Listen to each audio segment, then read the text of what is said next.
तो hello hello hello guys, आप लोग कैसे हो? आप लोग को स्वागत है मेरे यूट्यूब चैनल पे। तो आज का वीडियो होने वाला है बहुत ज़्यादा इंटरेस्टिंग, तो वीडियो को अंत तक ज़रूर देखना। तो आज के वीडियो में कुछ हम नए चीज़ों के ऊपर डिस्कस करने वाले, आपको पता ही है, कुछ नए तरीके से आज वीडियो बनने वाले। आपको पता है कि मैं एक्चुअल में वीडियो कैसे बनाता हूँ। वीडियो को जो है हम जो है वीडियो किसी एनिमी का जो फ़ोटो लेके उसके ऊपर कुछ वॉइस ओवर करके उसके जो वीडियो बना के हम लोग आपको एपिसोड्स देते हैं। लेकिन इस बार कुछ नए तरीके से हम लोग वीडियो बनाने वाले। इस बार जो मेरा फेस आपको दिखेगा और उसके साथ ही मैं तो एक्सप्लेन करूँगा एनिमी को, और इस तरीके से कुछ वीडियो बनेगा। इससे जो है इस जो पूरी तरीके से जो कॉपीराइट का मसला है चला जाएगा, मतलब वो जो होता है ना। तो आज से कुछ नए तरीके से वीडियो बनाएंगे, तो अंत तक ज़रूर देखना, आपको बहुत मज़ा आने वाला है इस वीडियो पे। तब तक के लिए गाइस स्टे ट्यून। चलो गाइस वीडियो को स्टार्ट करते हैं, और अब जो है एपिसोड नंबर 15 को हम देखेंगे किस तरह से क्या किया गया है। हेलो एनिमे लवर्स, स्वागत है आपका वाइपर एनिमे एक्सप्लेन्ड चैनल पर। और आज हम देखेंगे डीमन स्लेयर के एपिसोड नंबर 15 को। अगर आपने इसके पिछले एपिसोड्स नहीं देखे हैं तो गाइस हाँ, अगर आपने पिछले एपिसोड्स गाइस नहीं देखेंगे तो जाओ जाके हम मेरे चैनल पे पिछले एपिसोड्स भी देखो गाइस, लो मज़ा आएगा आप लोग को देखने में। तो चलो गाइस इस एपिसोड को फिर से देखते हैं। इस बंदे ने कैसे बोला है, इसके ऊपर हम थोड़ा सा अपने तरीके से एक्सप्लेन करेंगे और देखेंगे कि एक्चुअल में जो है बंदा किस तरीके से कहा है, पूरा सब कुछ देखेंगे और अपने तरीके से भी कुछ रिव्यू देंगे। उनकी लिंक आपको डिस्क्रिप्शन में मिल जाएगी।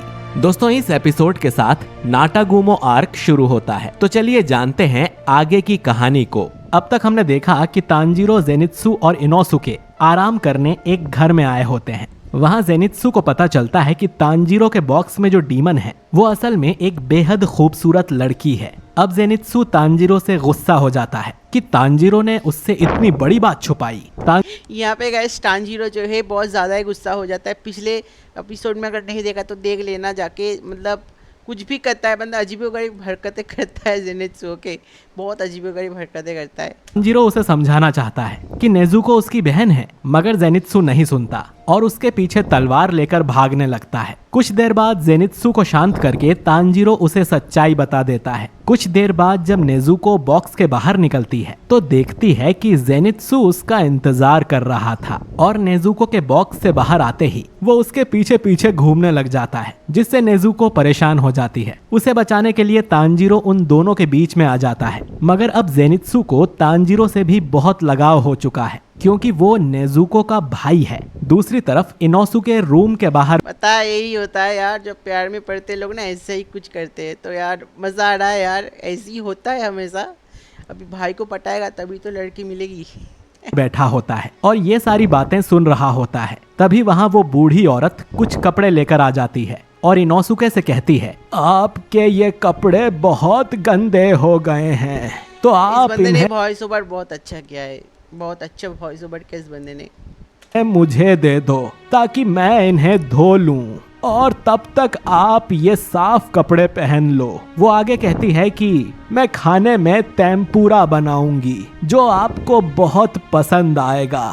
इनोसुके के मन में ये सुनकर फूल खिलने लगते हैं और वो कमरे में आकर तांजीरो को अपने सिर से मार देता है। तांजीरो दर्द, यार ये जो है हमारे इनोसुके बहुत बढ़िया और मज़ेदार हरकतें करते रहता है। अगर आपने पूरा डेमन स्लेयर अगर किसी ने अभी तक देख चुके हो तो यार आपको मज़ा आया होगा। इस इनोसुके का कैरेक्टर मुझे बहुत ज़्यादा पसंद आ रहा है एक्चुअल में।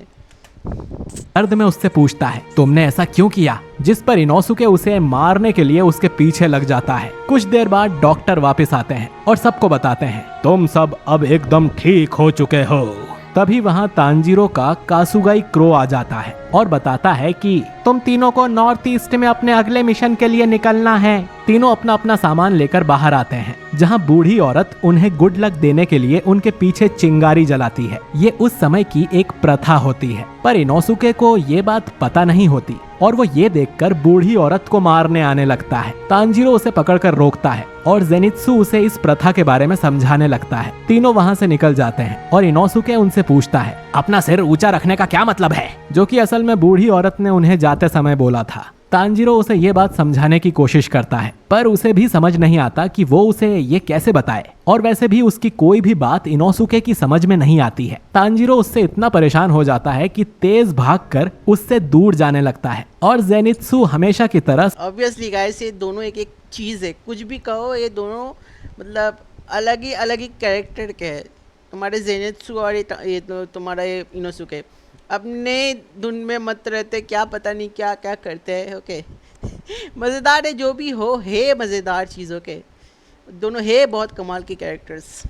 सबसे लास्ट में रह जाता है। सूरज ढलने वाला होता है और तीनों डीमन स्लेयर नॉर्थ ईस्ट के पहाड़ पर पहुंच जाते हैं, जो कि बहुत डरावना और शैतानी दिख रहा होता है। तभी जेनित्सु उन्हें कहता है कि रुक जाओ, यहाँ से आगे मत जाना। तांजीरो और इनोसुके भी रुकते हैं और जेनित्सु से पूछते हैं क्या हुआ, जिस पर जेनित्सु रोते हुए कहता है मुझे अंदर जाने में डर लग रहा है, तो हमें यहीं रुक जाना चाहिए। तांजीरो कहता है कि भले ही हमें डर लगे, पर हम यहाँ खड़े नहीं रह सकते, हमें अंदर जाना ही होगा। इनोसुके भी उसकी हाँ में हाँ मिलाता है, पर जेनित्सु का अंदर जाने का कोई इरादा नहीं होता है। इतने में तांजीरो को कुछ अजीब सी स्मेल आती है और उसे देखने के लिए वो पहाड़ के अंदर जाने लगता है। इनोसुके हमेशा उससे कंपटीशन करता है, तो वो भी उसके पीछे आ जाता है। तांजीरो का सेंस ऑफ स्मेल गाइस बहुत बढ़िया है, मतलब क्या बोलो, कुछ भी होता है तो हमेशा उसे पता चल जाता है, अपने स्मेल से ही पता चल जाता है एक्चुअल में यहाँ पे वहाँ पे क्या हो रहा है, क्या जगह पे क्या, बहुत कुछ, मतलब उससे सब कुछ पता होता है। अपनी जो नाक स्मेल से वो पता लगा लेता है, वो सब ब्लड सेंस, ब्लड का जो स्मेल है उससे भी बहुत अच्छे से आता है। इसलिए मुझे तांजीरो का एबिलिटी बहुत अच्छा लगा है। जेनित्सु भी उसके पीछे रोता हुआ आता है और कुछ दूर आकर तीनों एक और डीमन स्लेयर को रास्ते में घायल पड़ा हुआ देखते हैं। तांजीरो कहता है कि ये एक सीनियर रैंक का डीमन स्लेयर है। तभी वो डीमन स्लेयर उनसे मदद की गुहार लगाने लगता है। तीनों उसके पास आते हैं और इतने में उस लड़के की पीठ पर लगे कुछ धागे उसे खींच लेते हैं। वो लड़का चिल्लाने लगता है ये मुझसे भी जुड़ गए हैं, प्लीज मुझे यहाँ मरने मत देना।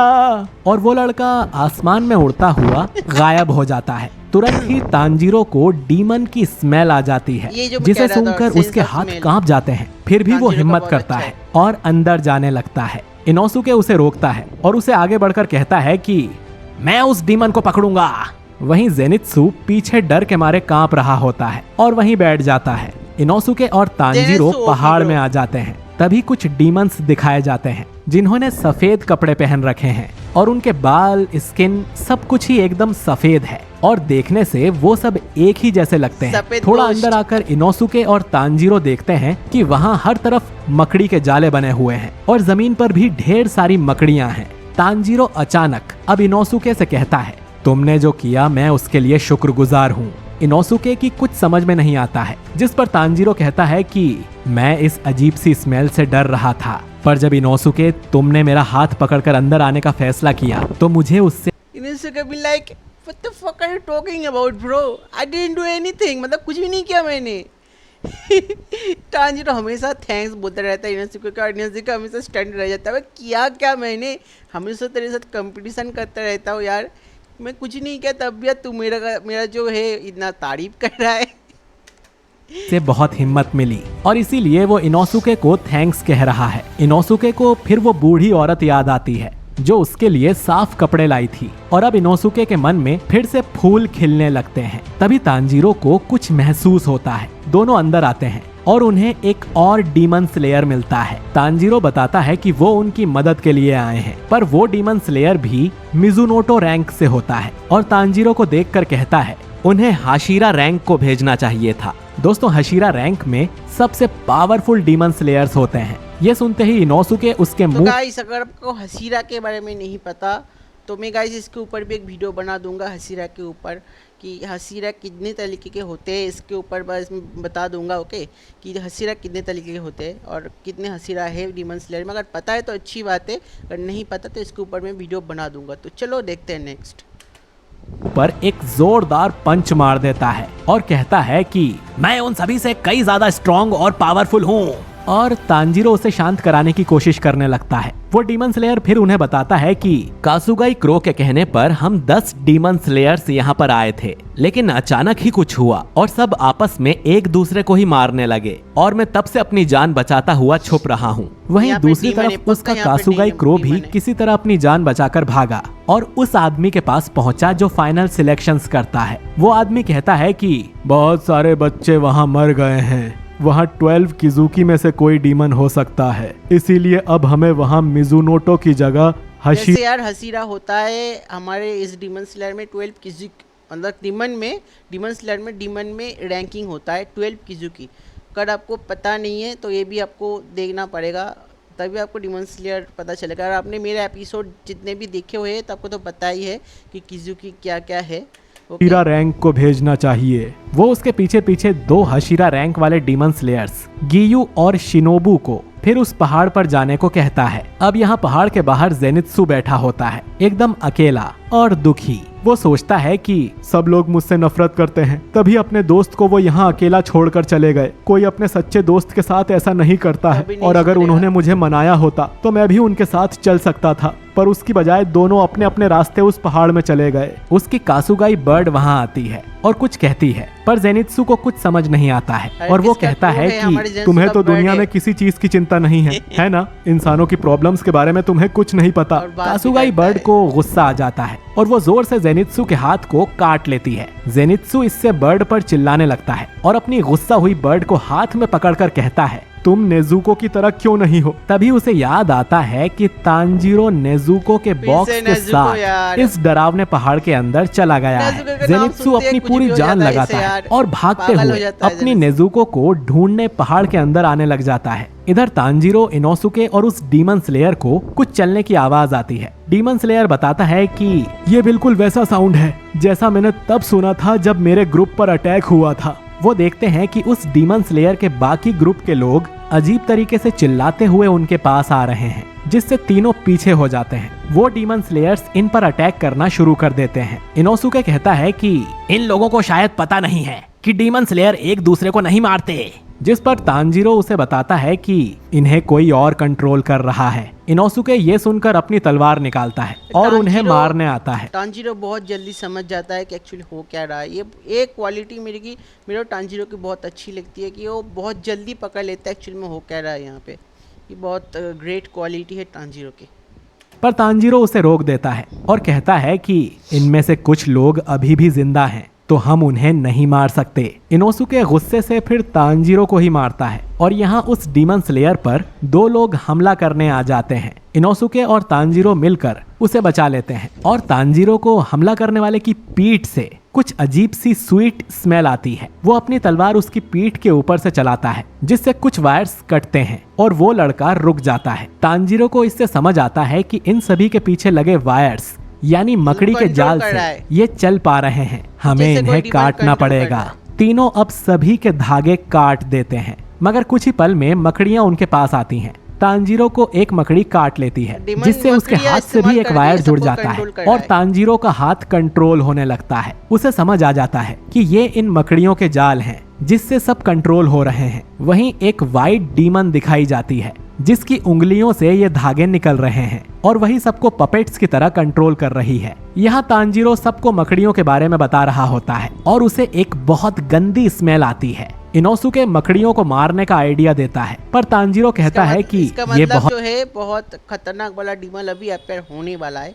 इसका मतलब ये कहना चाहते अच्छा इतना गंदा स्मेल आ रहा है, मतलब कुछ ना कुछ होने वाला है। एक ताकतवर डीमन बहुत जल्द दिखने वाला है। बहुत सारी हैं, इसीलिए हमें इनको मारने की जगह इनके डीमन को ढूंढना पड़ेगा। वो फिर उन दोनों से पूछता है, तुम्हारे पास कोई ऐसी पावर्स हैं जिससे हम इस डीमन का पता लगा सकें, क्योंकि उसकी स्मेल यहाँ काम नहीं कर रही होती है। तांजीरो उस लड़के से उसका नाम पूछता है, जिस पर वो लड़का खुद को मुराता कहता है।